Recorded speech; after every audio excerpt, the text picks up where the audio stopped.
Hi, I'm Liz, CEO and founder of Worth It, and today I'm going to be doing a little mini CPD on how do we help young people develop resilience. So in this video, I'm going to be looking at what resilience is and how we can use coaching as an effective way to support young people to develop resilience. First of all, we need to look at what actually is a definition of resilience. Resilience is something that the term is bandied around quite a lot, but we don't actually know, or we're not actually that clear on what it actually means. And there's 122 different definitions of resilience. So the definition of resilience I'm talking about in this video is it's a positive adaptation in the context of significant adversity or risk.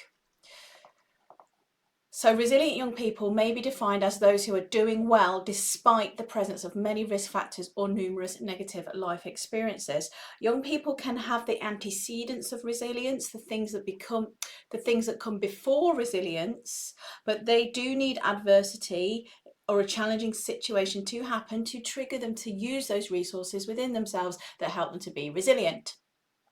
I'm going to come on and look at some of the factors that contribute to the development of resilience. So quite often in well-being and resilience science and research, many of the strategies that develop well-being are the same as the strategies that develop resilience. However, in order for it to be resilience, there needs to be adaptation within the context of significant risk or adversity.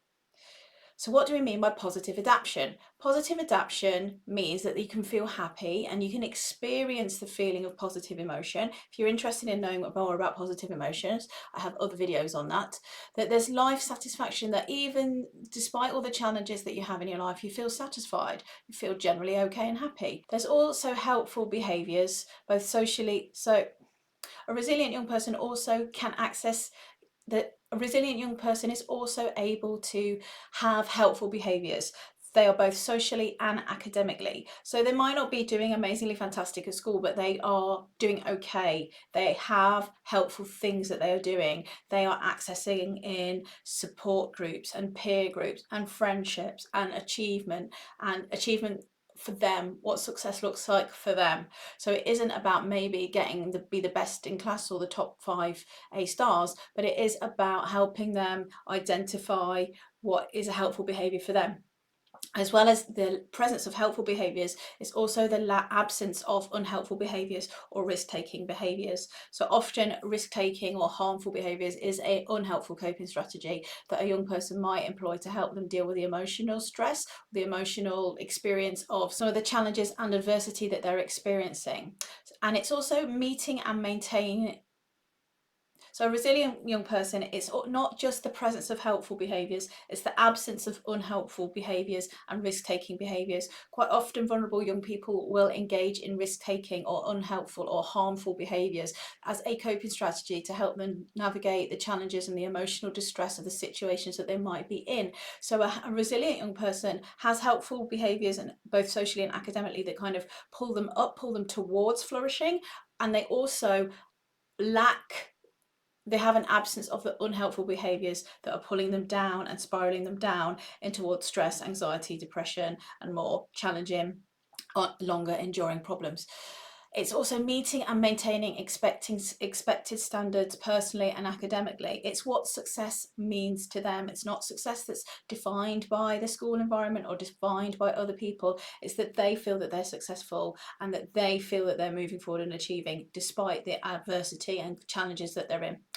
Positive adaptation is about doing okay rather than excelling despite or during significant challenge. So I really believe that coaching or supporting young people through coaching conversations is a way to help them increase their awareness of helpful behaviours and use them more, and reduce the use of unhelpful, harmful and risk-taking behaviours that actually can compound and make that situation even more challenging and even more difficult.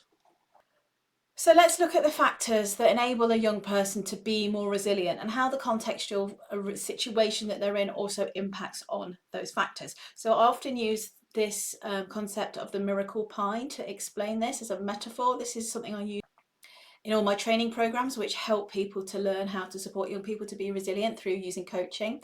So the story of the miracle pine is that in the tsunami in Japan a few years ago, out of 70,000 pines in the forest, only one survived, and they called it the miracle pine. And what they did is they scaffolded that miracle pine in order to protect and save it, because they knew the pine was resilient, but without that scaffolding of the other trees around it, it would fall too, and they wanted to protect it.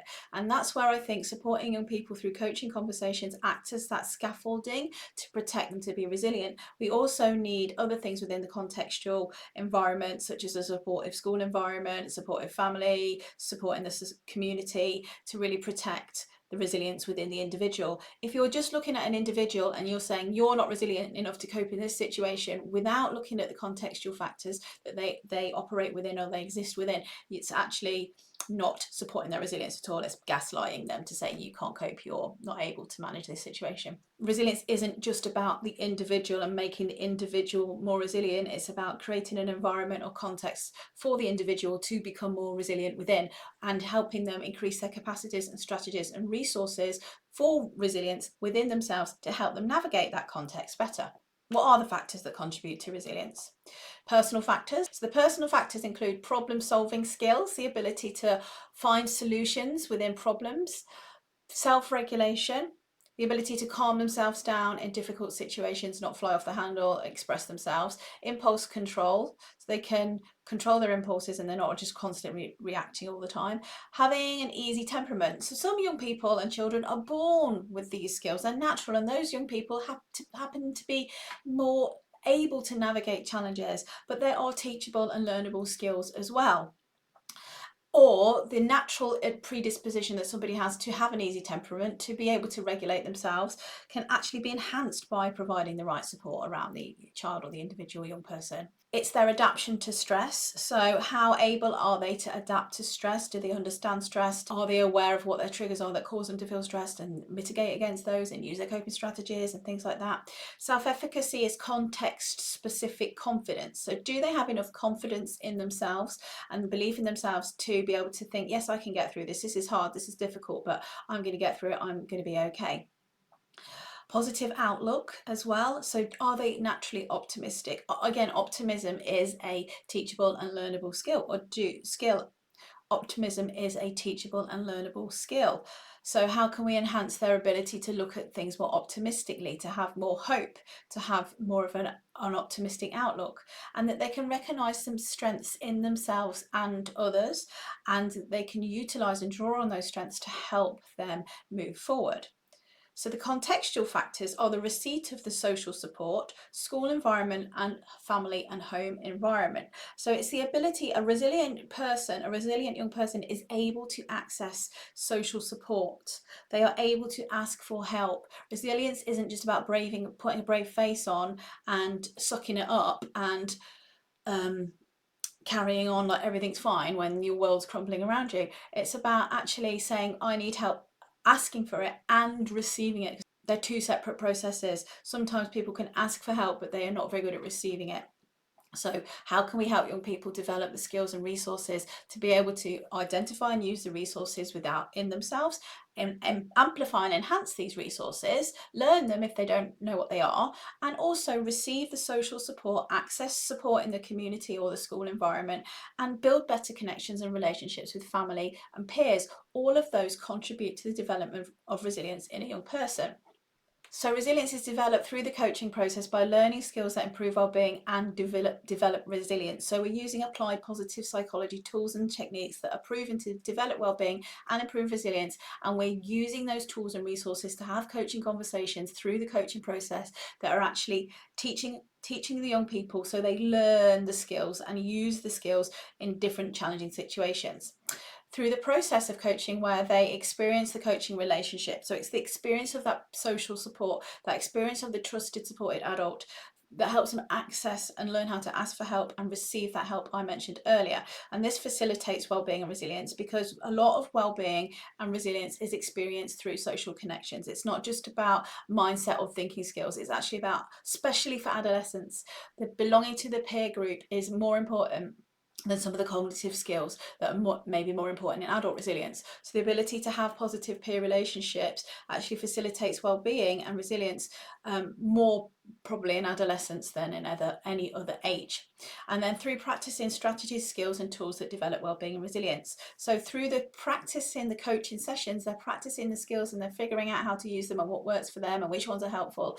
And then they go out into their everyday lives and they practice them too, and then they come back and they discuss it with their coach so it's practice with an S until it becomes practice with a C, and it becomes a daily habit and part of who they are now, which is amazing when young people start to ingrain those habits and resources for resilience. And what's great about working with adolescents is because their brain is being stripped down and rebuilt and developed during the synaptic pruning phase, we can actually hardwire in some of these positive coping strategies that cultivate resilience. So in our coach training program, we've developed lots of resilience tools and resources that are used through the coaching conversation because young people need a focus. It's hard for them to sit there and just sit in front of a coach and, what would you like to talk about today? Oh, I don't know. So we've created a range of tools and resources that are building these capacities for resilience and working through that coaching process to support young people to develop resilience. So there are different roles that you can use these tools and resources within the process, the skills of coaching, the process of coaching, and then specific tools and resources. So you might be a teacher, a mentor, a support worker, a tutor, a counsellor, a pastoral role, a teaching assistant, a school nurse, and integrating coaching skills into your coaching practice or creating a cultural ethos that enables the skills and tools of resilience to be facilitated in day-to-day conversations and interactions with young people. So anyone who's already working with young people can train to use coaching and coach young people in different roles and different remits, or actually become a coach themselves. So a lot of the people I train in my course are practitioners who work with young people who want to use coaching in their role, or they become a coach during that process, or they're integrating it much more from a strategic perspective. Now you have a bit of an understanding about how coaching can dovetail and fit into lots of different roles that work with young people. How can you use a coaching approach in your role to support resilience? Once you know what the factors of resilience are, how can you support the facilitation of resilience through conversations that increase the capacities for resilience and provide that social support I mentioned earlier? So if you're interested in anything I've said today, it's just a flavour of some of the content that I cover in my coach training course, you will love to attend my coach training course. So my coach training course is run 3 times a year. You can follow the link to find out more, or click in the box below. I hope you found that interesting and informative. Check out my other videos for more tips and theories on how coaching can help young people.